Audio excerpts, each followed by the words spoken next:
Have you ever wondered how your computer knows how to send data across a network? Whether you're watching a YouTube video, downloading a file, or playing a game online, it's all happening through something called a network protocol. Two of the most common protocols are TCP and UDP, and knowing the difference between them helps explain why some apps buffer, why others lag, and how data actually flows across the network. In this video, we're breaking down what TCP and UDP are, how they work, and when each one is used, including key concepts like windowing, segments, and the three-way handshake. Let's get into it. TCP stands for Transmission Control Protocol. It's a connection-oriented protocol, meaning it establishes a reliable connection before sending any data. And that's what makes it great for tasks where accuracy matters more than speed, like loading web pages or sending email. So how does that connection get established? It uses something called a three-way handshake. Here's how it works. First, your device sends a packet with a SYN flag, short for synchronize. The server then responds with a SYN ACK, acknowledging your request and synchronizing back. Your device then replies with a packet with the ACK flag set, and the connection is established. Only after this handshake does data actually start flowing. And even then, TCP continues checking that each piece of data arrives in order, without errors, and gets acknowledged by the receiving device. And if anything does go missing, TCP retransmits it. This is possible because TCP breaks data into segments, and each segment has a sequence number. It also uses something called windowing, which adjusts how much data can be sent at once before waiting on an acknowledgement. If the network's healthy, TCP increases the window size to send more data faster. And if there's congestion, it slows it down to avoid packet loss. So TCP's smart, but all that reliability adds overhead. It's commonly used for things like web traffic using HTTP and HTTPS, email using SMTP, IMAP, or POP3, and file transfer using protocols like FTP.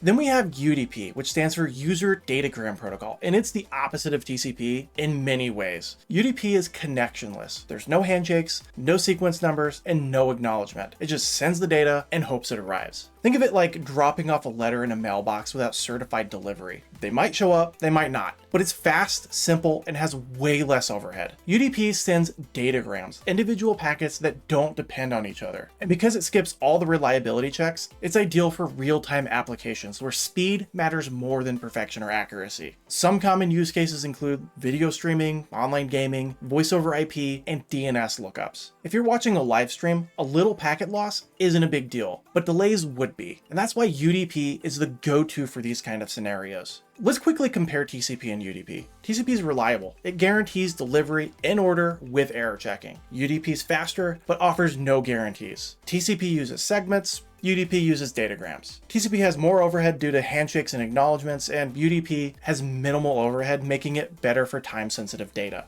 TCP and UDP both have their place in networking. It just depends on what you need. Do you want reliability or do you want speed? And understanding these protocols helps you make sense of what's happening under the hood every time you open an app, click a link, or load a video. And if you've seen my video on ports and protocols, you'll know that both TCP and UDP use port numbers to route traffic to the correct application, even though they handle data very differently. And if you found this video helpful, please consider subscribing to the channel or check out one of the other videos on screen. Thank you so much for watching, and I'll see you in the next one.